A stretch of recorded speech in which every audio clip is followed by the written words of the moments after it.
আসসালামু আলাইকুম। জুম্মা মোবারক।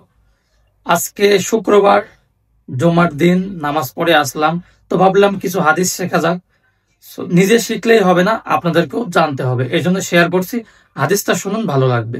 আমাদের সবার প্রিয় হযরত মুহাম্মদ সাল্লাল্লাহু আলাইহি সাল্লাম বলছেন, একজন মানুষের মিথ্যাবাদী হওয়ার জন্য একটা কথাই যথেষ্ট।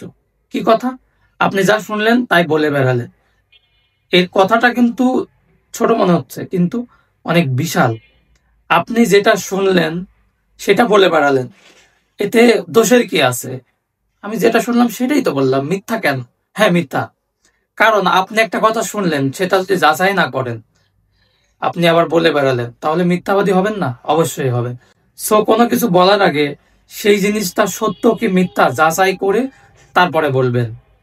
আর একজনের কথা আর একজনকে বলাটাও আসলে দোষের। যদি সেটা সংবাদ হয়ে থাকে, সেটাও দোষের না।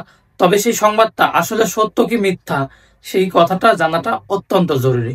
সো ভিউয়ার্স, হাদিসটি ছোট হলেও কিন্তু আমার কাছে ভালো লাগছে, এই জন্য শেয়ার করলাম। ভিডিওটি ভালো লাগলে অবশ্যই লাইক, শেয়ার এন্ড কমেন্ট করবেন।